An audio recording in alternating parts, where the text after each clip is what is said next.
তাহলে আমার back part এবং ড্রয়িং করা এবং কাটিং করা শেষ। এখন আপনাদেরকে সামনে পার্ট দেখাবো কিভাবে কাটিং করতে হয়। কাপড়টা কাটিং এর পরে এভাবে আছে, আমি কাপড়টাকে উল্টে নিয়েছি। এই পাশের কাপড়টা বাম পাশের কাপড়টা ডান দিকে নিয়েছি। তারপরে সুন্দর করে আয়রন দিয়ে এই ক্রিজটা একটু বসে নেবেন। তারপরে ব্যাক পার্টটা সামনে পার্টের উপরে এভাবে সুন্দর করে বিছে নিতে হবে। আপনারা ভালোভাবে দেখেন যে আমি যে দাগটা দিয়ে নিয়েছি, এই দাগ বরাবর যে আমি যে সামনের যে ক্রিজটা দিয়েছি, এই ক্রিজটা দিয়েছি, এই ক্রিজ বরাবর এই দাগ বরাবর এক সমানভাবে এই কাপড়টা রাখতে হবে। আপনারা ভালোভাবে যদি লক্ষ্য করেন এবং খেয়াল করেন, অবশ্যই আপনারা সুন্দর মতন পারবেন। এই দাগ থেকে এখানে 1 ইঞ্চি কাপড় বাড়তি নিতে হবে, 1 ইঞ্চি কাপড় বেশি নিতে হবে। আমি 1 ইঞ্চি কাপড় বেশি নিয়েছি। তারপরে এভাবে সুন্দর করে একটা দাগ দিয়ে নিতে হবে। এখান থেকে এই দাগ থেকে 3.5 ইঞ্চি উপরে একটা দাগ দিয়ে নিতে হবে। এই এখান থেকে 1 ইঞ্চি কাপড় বেশি নিতে হবে, এখান থেকে 1 ইঞ্চি কাপড় বেশি নিতে হবে অথবা বাড়তি নিতে হবে। আমি বাড়তি নিয়েছি। এখন সুন্দর করে দাগ অনুযায়ী আমি কাটিং করে নেব।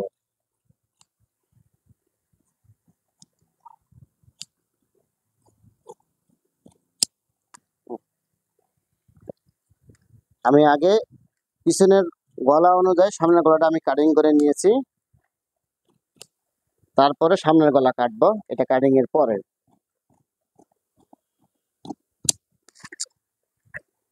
কারণ আপনাদেরকে আমি ব্যাক পার্টটা সামনের পার্টের উপর থেকে উঠিয়ে নিলাম। দেখেন সামনে এদিকে কোনো ফাড়া নাই, এদিকে কোনোভাবে ফাড়া রাখা যাবে না যেহেতু হুক পিছনে। এখানে আমরা সামনের গলাটা কাটিং করে নেব। এখান থেকে দিব 6 ইঞ্চি।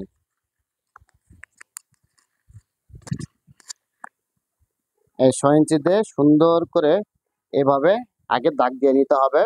দাগ দিয়ে নেওয়ার পরে সুন্দর করে এই রাউন্ডটা দিতে হবে। কারণ আসলে আমরা তো সবাই কম বেশি কাটিং জানি, কিন্তু আসলে এই যে শেপগুলো, এই শেপগুলো আপনার এই কাটিংগুলো, এই আপনি কিভাবে শেপগুলো দিতে হয়, কিভাবে রাউন্ড দিলে আপনার গোল গলাটা সুন্দর হবে, আসলে এই শেপগুলো অতি গুরুত্বপূর্ণ।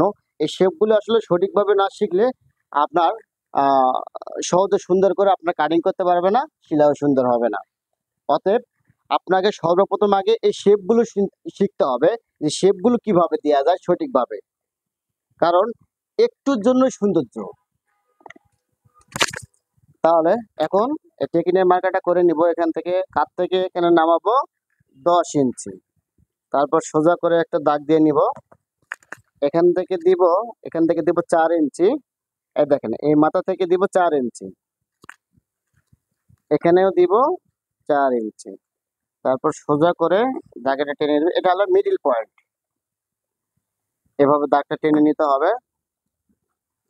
করার টেকিনে মার্কা দিয়েছি 1 2 3 4, এই 4টা দাগ সুন্দর করে টেনে নিতে হবে। এখন এখান থেকে যে বাটিটার যে দাগটা দেবো সেটা হলো এখান থেকে দেবো 15 ইঞ্চি, চতুর্দিকে এক সমান করে 15, যেহেতু 34 ইঞ্চি বডি, এই জন্য আমি এখানে 15 ইঞ্চি করে দাগটা দিয়ে নিয়েছি। 35 ইঞ্চি বডির জন্য এর চেয়ে বেশি দাগ দেওয়ার কোনো প্রয়োজন নাই। এখন আমি আরেকটা জিনিস সহজভাবে আপনাদেরকে বোঝাই। এখানে কাপড় রাখছি হলো 1 ইঞ্চি, 1 ইঞ্চি এভাবে সুন্দর করে এই দাগগুলো টেনে নিতে হবে। এখানে 1 ইঞ্চি কাপড় রাখছি, এখানে হাফ ইঞ্চি করে দুদিকে সুন্দর করে দাগগুলো টেনে নিতে হবে। এখানে কাপড় আছে 1 ইঞ্চি রাখা, এখানে 1 ইঞ্চি এভাবে সুন্দর করে দাগ টেনে নিতে হবে। নেওয়ার পরে এখানে একটা চাকান দিয়ে নিতে হবে, অথবা আপনি যে এখানে মার্কা দিয়েছেন এই মার্কা বরাবর দুইটা চাকান দিয়ে নিতে হবে, যাতে এই চাকান কারিগরে ধরে এভাবে ধরে এর টেকিনটা দিয়ে দিবে, এর বেশি দাবাইতে পারবে না। তাহলে আপনার সিলানোর পরে আপনার পার্টগুলো সবগুলো এক সমান হবে। আমি সামনের গলাটা সুন্দর করে গোল গলাটা কেটে নিব। দেখেন দেখেন কত সুন্দরভাবে আমি গোল গলাটা কেটে নিয়েছি। আপনারাও এভাবে চেষ্টা করবেন, ইনশাল্লাহ আপনারাও পারবেন। তবে যদি একবারে না হয় বারবার চেষ্টা করবে, তবে কাজ খারাপ করা কোনোভাবে যাবে না। আর আসলে আপনাদেরকে একটা আমি জিনিস বোঝাই, সেটা হলো যে আসলে আমরা অনেকেই ব্লাউজের এই যে আরমলের যে টেকিংটা আছে, আসলে আমরা সোজাভাবে তালপাটটা কাটে নেই কেন, টেকিংটা ভাঙি না। আসলে এই টেকিংটা না ভাঙার কারণে ব্লাউজ পরার পরে আপনার কি হয়, মোড়া আপনার এদিকে টানে ধরে, টানে থাকে। আসলে মূল কারণটা হলো এই টেকিংটা। এই টেকিংটা যদি সুন্দরভাবে যদি আপনি না ভেঙে দিতে পারেন আর সুন্দরভাবে যদি আপনি না সেলাই করতে পারেন, তাহলে এই ব্লাউজের আরমল বা মোড়াটা কোনোভাবেই সুন্দরভাবে ফিটিং হবে না। তাহলে চলুন কিভাবে এই টেকিংটা সুন্দরভাবে ভাঙতে হয় আজকে আপনাদেরকে তা সহজে দেখাবো।